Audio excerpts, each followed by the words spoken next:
Hello, this is Sergio Marrero, and we're here tonight at RBL1 Live with Erika Cramer. She is managing member and the general partner of How Women Invest, which is an early stage venture firm and community of women in investing in women. So thank you for joining us tonight, Erika. Thank you for having me. Of course, I'll share a little bit more about Erika as we get started. Erica has been an advisor, an investor before. She was managing director and partner at Silver Lane Advisors for over 10 years. Had also worked at Berkshire Capital Securities, has her MBA from Pace University, graduate of West Virginia University, and then also went to UC Berkeley for studying law. So thanks again for joining us tonight, and excited to dive in to hear more about how women invest. So I'll turn it over to you, and if you can share with the audience, what is How Women Invest? Thank you very much. So just one note, I didn't graduate with a law degree. I just attended the VC deal camp at Berkeley. Mainly because Okay. I wanted to see if my investment banking skills transitioned well into venture capital. But How Women Invest is the sister company, the for-profit entity and sister company to the nonprofit entity of How Women Lead. So my partner, Julie Castro Abrams, is the CEO of a nonprofit network that consists of 13,000 members. And the members are all senior executives, really powerful, successful women in corporate America. And it is this network, the nonprofit is all about elevating women in leadership roles, and been very instrumental in placing women on corporate boards, getting women ready for corporate board work, and really doing a lot of movement building and awareness to bring more women into corporate leadership. In fact, my partner Julie and along with some other associations have been instrumental in changing California state law that now mandates that for every publicly traded company, there needs to be at least 2 women on corporate board this year and 3 women next year, and now 6 states have followed. Out of this network of these amazing women that include entrepreneurs who have experienced what it's like to raise capital and venture, has emanated this desire to want to disrupt the venture capital landscape. Over 40% or approximately 40% of companies in the United States are founded by women, but less than 3% of venture dollars are actually allocated to investing in women. And part of the reason for that is the fact that there are less women making those decisions, less female portfolio managers at venture capital firms allocating dollars towards women-founded businesses. So we're trying to address that gender gap, that gender funding gap, in a way that's twofold, by bringing more women into the venture landscape, voting with their wealth, allocating, moving with their wealth, as well as funding female-led businesses. I love it. Like vote. I'm all about that. That's why I like to say voting with your dollar, right? That's the mantra. Or it's like there's investing is impact, and you can do that. You can make money and do good for the world. In sharing more about you help building a fund and leveraging this community of powerful leaders, and network of women. Can you share more about how you ended up starting a fund? Absolutely. So it's structured like any other venture capital firm and fund. So we created the for-profit entity. It's an LLC that my partner Julie and I are managing members, and we are the co-GPs of the fund. I recognize that we don't have a track record investing together. My background is M&A advisory in the financial services sector, so I've studied a lot of asset management business models and acknowledge that in the institutional world of investing, at least, you need a track record.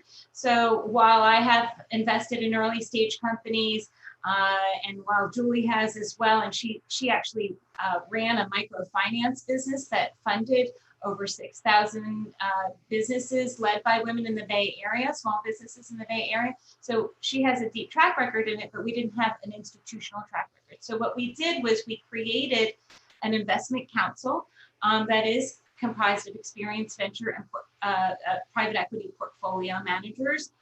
We have a partner, a woman who was a partner at Andreessen Horowitz, and she's essentially acts as the outsourced CFO for some of their larger portfolio companies.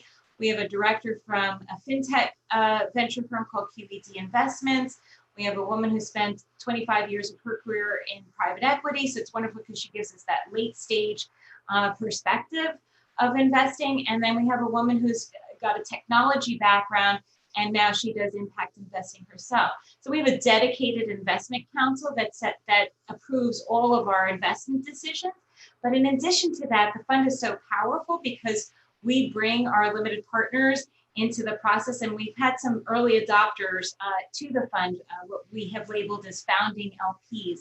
So we've had these first movers in our fund who have supported us in setting up our infrastructure. So one of our investors, one of our advisors is a partner with Crans and Associates, or Crans, and they're a fund administrator. We have a woman, Lata Sethi, who's a serial entrepreneur as a legal tech entrepreneur, and she's a patent attorney by background. So she's supporting us in our deal flow, but also evaluating these early stage businesses that have either gone through the patent process or about to go through the process.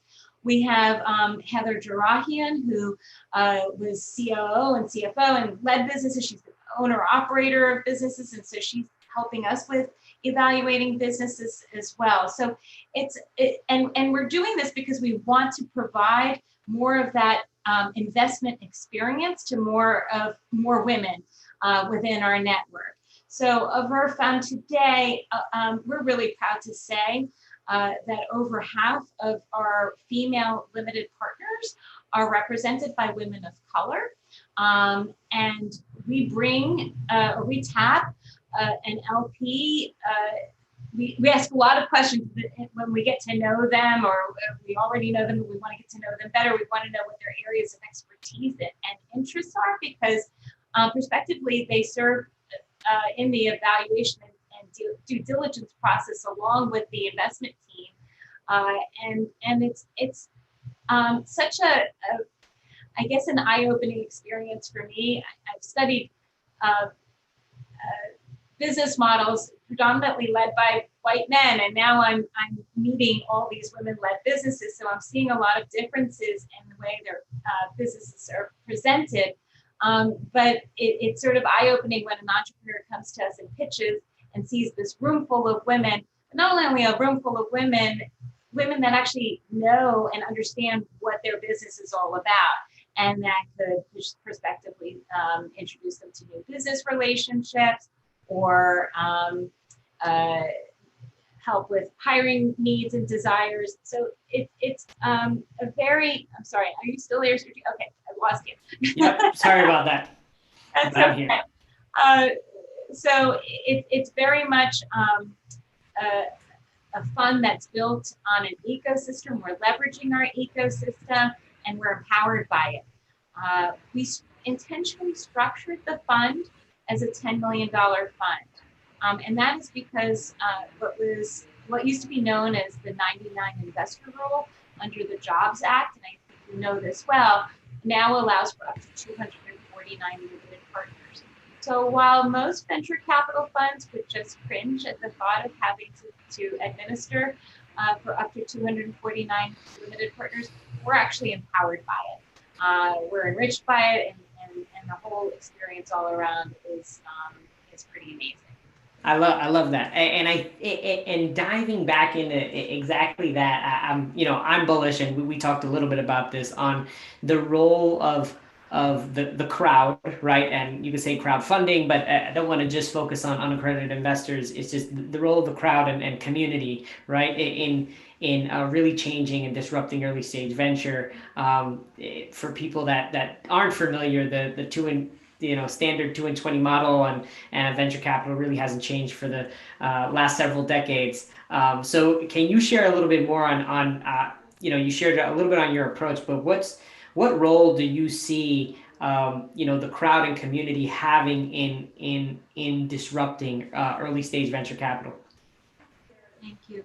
Well, I think it depends on what stage the company is in. Um, and it also depends on the investor. So it reminds me of my days of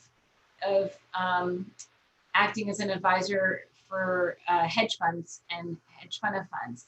Uh, I've always been a proponent for asset allocation, diversified asset allocation, and proper asset allocation, uh, including a segment for alternative investments. And when hedge funds first came out, they were only really available for institutional investors or what we used to call individuals, these very large family offices that acted like institutions. And I always question, well, why is it only for these very large institutions that they get to invest in hedge funds that manage for volatility? Why, as a retail investor or standard investor, why couldn't I have the same exposure or protection from volatility by investing in hedge funds? So I see a place for it. Of course, that then evolved into what is now known as liquid alternatives. And so the strategies have been replicated in the marketplace, but it is because of the liquidity structure that makes it challenging for every investor, right? It takes a sophisticated investor to understand how they're allocating their portfolio and what portion of their assets are they driving towards an illiquid asset like venture, like hedge funds, like private equity, private venture being a subset of private equity, or real estate for that matter. So there's a space and a place for that and a time for that. I do think for early stage companies, especially for impact investing, this is a unique opportunity to get really engaged and involved. What we're doing with our founders, and first of all, because of our diverse limited partnership base, we have a lot of diverse deal flow generation. So over half of our deal pipeline or investment opportunity pipeline is represented by businesses led by a woman of color. And I think that's somewhat unique in the universe of venture. And so with that, we want to put our community, our network to work. We want to support these founders. Even if we're not investing with them, we want to make sure that they have a place to go, that we can provide guidance.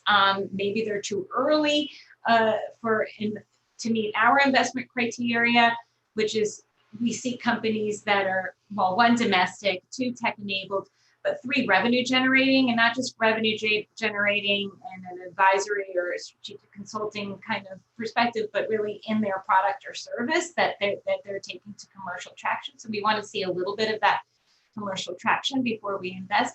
So that means that we're not a solution for capital for many types of businesses, but we want to be of counsel. And a lot of that is being driven on our nonprofit side. So we have a How Women Invest vertical on the nonprofit, where we have an angel investing course similar to your platform, where we're bringing more women into understanding and being able to talk about this strategy in a very relaxed and open manner, and with other women. So they feel comfortable that they can ask any kind of question that they want. And so, I think crowdfunding is appropriate for certain stages of a company's cycle, but it comes with all of the disclaimers and skill set and knowledge and a little bit of training of what to look for when putting those dollars to work.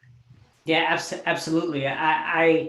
I know there are a few businesses that have been championing the crowdfunding movement for years, and Republic and WeFunder and Indiegogo, and I think with the Jobs Act in 2016, it being enacted then. And, um, I think one of the concerns I have around the education, which is why, I think the educational component is so important, is because you can crowdfund for deals all you want, but that doesn't mean the economics are great. And just because they're a crowdfunded deal, and I think that more often than not, the individuals in the community trust the bearer that's vetted the deal, but you just have to be cautious. They might just let a deal through that just gets through, but economic wise, and the risk might not be attractive. So I think I'm excited by the competition forming in the market for all these types of early stage investments. So. I think it's going to be a huge driver for the recovery of our economy. I don't see how else that's going to be achieved, right? Is unless we're funding these businesses. This is when innovation occurs. This is when we should be funding them and driving innovation and disruption in our country. Absolutely. I wanted to dive in. What can you share more of your personal story of why did Erica, I know you before worked in private placement as a founding partner, helping hedge funds raise capital, and what inspired the shift from your previous endeavor now to starting your own fund. It sounds a lot riskier. So what would happen? So I graduated with a finance degree in 1990, so that makes me a little old. uh, and when I I said graduated, not old, seasoned, just experience. That's right. So and at that time there was a recession going on, and every Wall Street firm was just laying off all their analysts. My favorite course was M&A, was my mergers and acquisitions class. I was the only girl in the class. And so I joined a small boutique called Berkshire Capital. I started off as an administrative assistant. I'm actually first generation American. My father is German and my mother's Peruvian, and they're retired in Lima right now.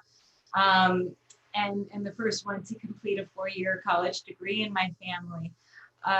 And so my parents always— I was gonna say congratulations, same on both sides. So that's awesome.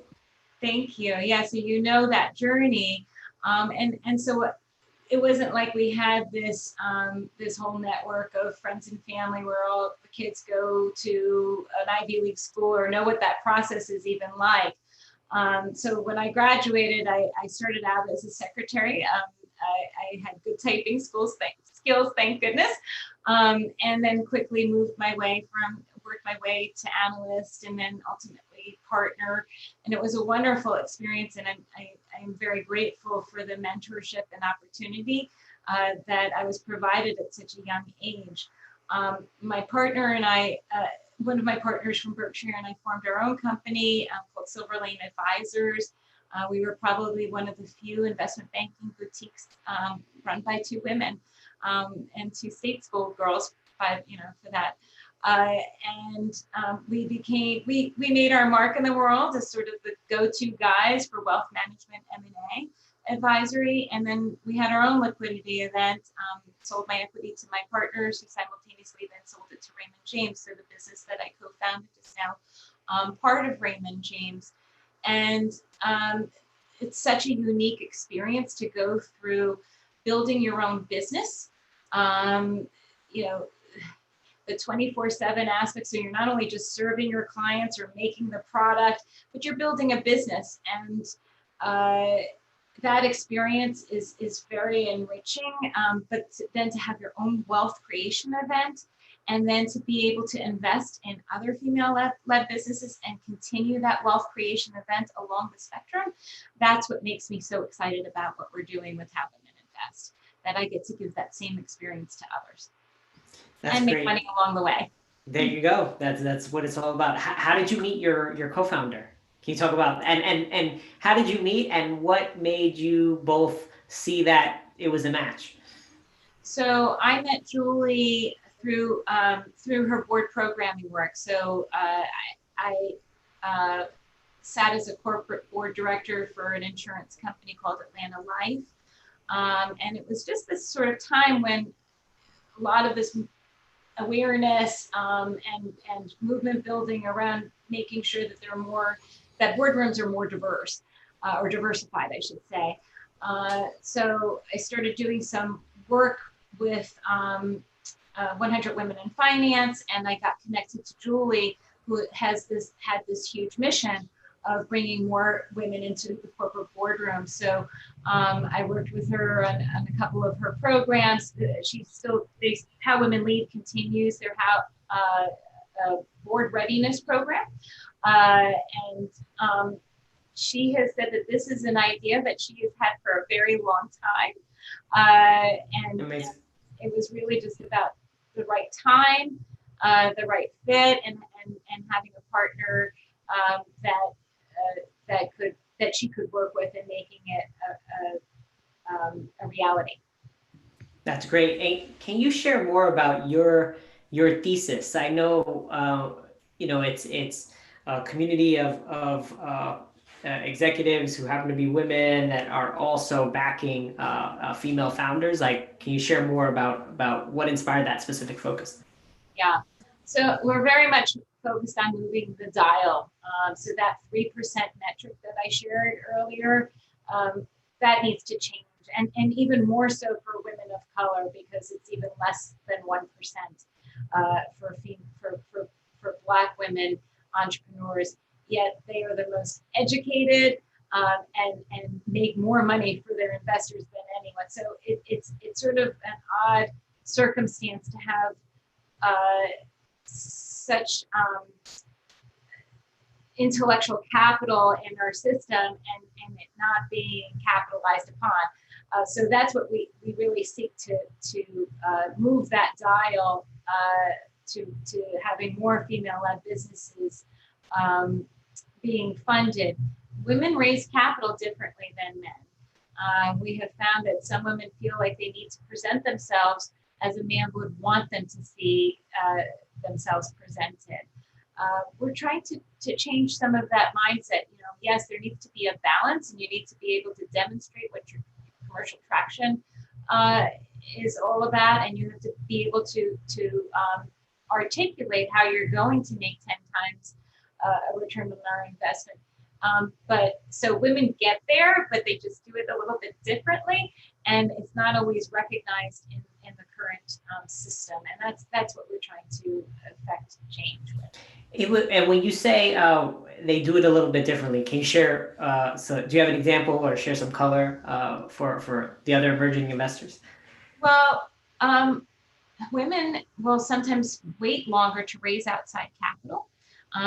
The statistics are that women actually generate more revenue than male run companies, that women are actually more capital efficient than men, but they wait longer to raise outside capital, and they only raise it when they really need it, when they're ready to, when they've built, they've organized, they've structured, and now it's time to launch. And that sometimes makes it challenging because they may not have demonstrated years of revenue generation that makes it incredibly compelling for a VC to step in and say, okay, you've been doing this for 5, 6, 7 years. What makes you think you're appropriate for venture dollars, because you haven't shown what you've done for the first 5 years of your existence? It's a different mindset to take and say, oh, wow, I get to invest in a company that's already gone through a lot of their growing pains of setting up their business. I know what that's like, having set up our own business, right? But now this business is ready to launch, and it needs the capital to achieve that commercial traction that it wouldn't have otherwise. So men will go and raise capital sooner than women, and our networks are different. This is the other challenging piece. I don't know if men introduce people in their network much faster. Women haven't had many of those networks to bring their voices and their ideas and ideas to bounce off of other professionals. That's what's so exciting and so unique about having How Women Lead as really being the ecosystem and the community that we're leveraging, because it is such a collaborative, warm, communicative group of women that share and want to support one another. Our credo, we have a credo actually that we go through, and it just brings down everyone's guard that thinks that they have to look over their shoulder, or I can't share an idea openly, or it's a stupid question. We haven't had many of those communities, or at least I personally haven't had many of those to have been exposed to. So the networks are different. Women don't necessarily have the same Rolodex of private equity and venture capital or family office dollars to go after when raising capital. And no, that's thank you for sharing that insight. Can you share more also um, in light with the global pandemic and everything that's happening? I know you're based in San Francisco. Do you feel how do you feel that's changing how your organization is making investments? Yeah, I think we're a little bit lucky that we didn't launch before the pandemic hit, because I think we're industry agnostic, and perhaps we would have invested in more consumer related businesses before COVID. Then after COVID, we got a little nervous with the supply chain and where products were being built or made, or with the how technology was sourced, or even how people communicated with one another, how they attracted new customers, and what that client acquisition traction looks like in a world where you're not meeting with people face to face. So we have actually benefited from being able to witness how these female-led businesses have pivoted in this environment, and how they're performing. So I think we're actually in a very good investors or buyers seat right now. There were fewer funds that launched this year.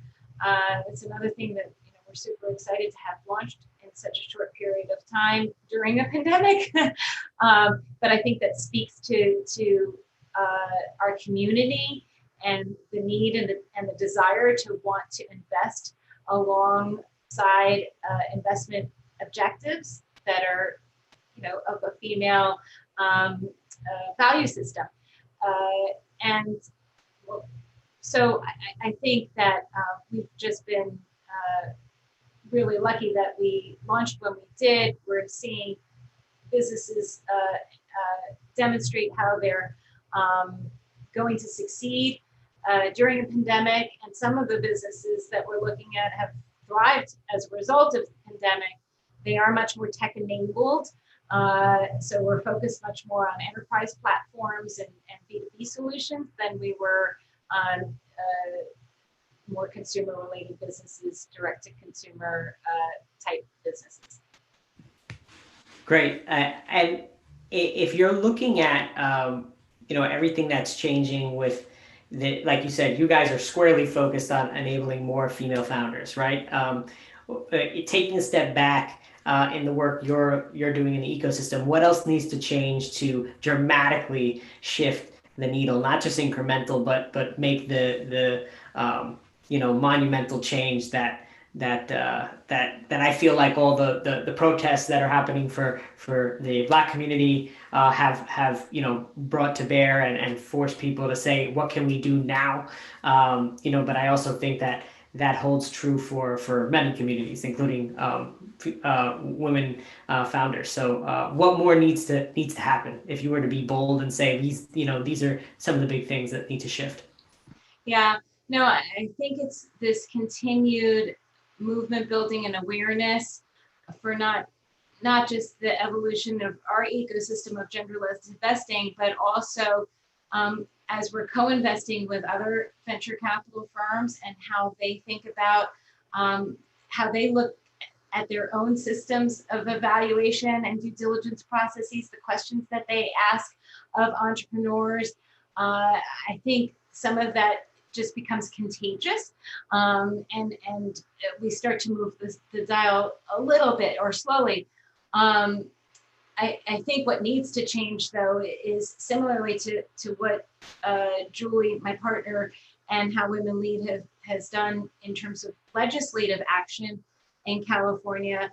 There needs to be some mandating, and you're seeing this in Europe today, where there is a mandate to allocate investment dollars towards ESG, to environmental, social, and governance, appropriate allocations towards investing.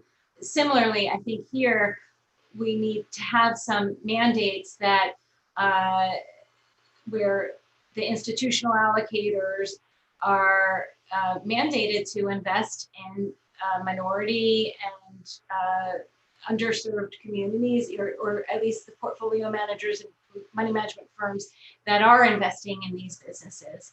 So, and I think the mandate would result in something of an attractive return, and it would be not just because of mandate, but it's just the right thing to do because it makes sense for everyone. It makes sense for the investor. It makes sense for the system. It makes sense for future generations. That's great. I think we also have a question from one of the people in the room that says, "What role does intersectionality play in how you bring women into venture?" And what she means by intersectionality is, that as you were saying before, a white woman versus another woman of color, Black woman, Latinx, they're not all the same and don't experience the same struggles. So how do you look at that when you're investing, as How Women Invest? Yeah, no, we're constantly testing ourselves on this. We're addressing this through, when we hear a pitch, asking the questions of, are we thinking of this product or solution with a diverse lens? So that is why we bring in different members of our limited partner base into the decision-making process, more the evaluation and the screening process. But it is something that we continue to refine and test ourselves and ask ourselves. I'm doing this in boardrooms as well. I sit on a nonprofit board, and every board meeting we have now, we talk about diversity at the board level, diversity with all our constituents, with the vendors we support. So it becomes a framework within our decision-making process, and ultimately our investment report, when we're proposing a company to the investment council for an investment decision, we're asking, well, is this solving for our mission all around? Does this have an impact on society that we care about? That it's not just about the business and its solution in of itself, but that it has a greater purpose. And I'll say that, having studied business models for so long, I will say that female founders really do care about all of their constituents more so. They're focused on environment, they're focused on their employee base, they're focused on delivering in more than just a financial return. And I think, frankly, that's what this whole future generation. I have two daughters, young adult daughters. They very much care about how we vote with our dollars and what impact it makes on our environment. Love it. So thank you for sharing that. Before we close, can you share a little bit more on what's next for women, for How Women Invest, and how people can reach you? Oh, well, thank you. We have a website, howwomeninvest.com. I'm on LinkedIn. We try to be as responsive as quickly as we can. Yeah, we have through How Women Lead, the membership is it's not. You can join these events, get on the mailing list. It's not just about investing; it's about all the other things that we're doing to drive a change in this landscape. It's very much about the overall mission, not just about making money, even though that's part of it. Great. Well, thank you, Erika. For everyone that's watching, this is RBL1 Live. Erika Cramer, who is general partner of How Women Invest. Thank you for joining us tonight. And for everyone watching, tune in every week, Tuesdays and Thursdays at 7 p.m. Eastern, where we talk to amazing leaders such as Erika doing great work. So thank you for doing the work that you do, and thank you for joining us tonight. Thank you, Sergio. Thank you for having me.